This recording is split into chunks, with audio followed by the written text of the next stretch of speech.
ಸೋರುತ್ತಿರೋ ಶಿಕ್ಷಣ ಇಲಾಖೆ ಕಟ್ಟಡ ಮಕ್ಕಳ ಬ್ಯಾಗ್ಗಳಿಗೆ ಗೆದ್ದಲು.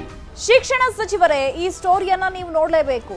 ಮಳೆಗೆ ಇಷ್ಟು ದಿನ ಸರ್ಕಾರಿ ಶಾಲೆಗಳು ಸೋರ್ತಾ ಇತ್ತು, ಆದ್ರೆ ಈಗ ಶಿಕ್ಷಣ ಇಲಾಖೆಯ ಕ್ಷೇತ್ರ ಸಂಪನ್ಮೂಲ ಕಚೇರಿಯ ಸರದಿ.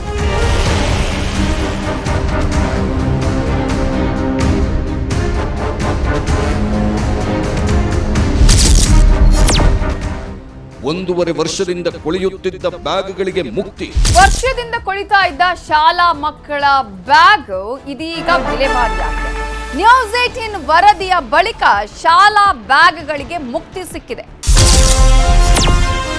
ನ್ಯೂಸ್ 18 ವರದಿಯಿಂದ ಎಚ್ಚೆತ್ತ ಇಲಾಖೆ, ಮಕ್ಕಳಿಗೆ ಬ್ಯಾಗ್ ವಿತರಿಸಿದ BY ರಾಘವೇಂದ್ರ. ಸುದ್ದಿ ಪ್ರಸಾರ ಆಗ್ತಾ ಇದ್ದಂತೆ ಅಧಿಕಾರಿಗಳು ಕೊನೆಗೂ ಎಚ್ಚೆತ್ತುಕೊಂಡಿದ್ದಾರೆ. ಸಂಸದ ರಾಘವೇಂದ್ರ, ಶಾಸಕ ಆರಗ ಜ್ಞಾನೇಂದ್ರ ಅವರು ಇದೀಗ ಮಕ್ಕಳಿಗೆ ಬ್ಯಾಗ್ ಅನ್ನ ವಿತರಿಸಿದ್ದು, ಒಟ್ಟು 4,000 ಬ್ಯಾಗ್ ಇತ್ತು.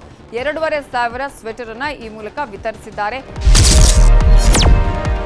ಮಕ್ಕಳಿಗೆ ಸಿಕ್ತು ಬ್ಯಾಗ್. News 18 big impact. ಇದು ನ್ಯೂಸ್ 18 ಕನ್ನಡದ ಸಾಮಾಜಿಕ ಕಳಕಳಿಗೆ ಹಿಡಿದ ಕೈಗನ್ನಡಿ.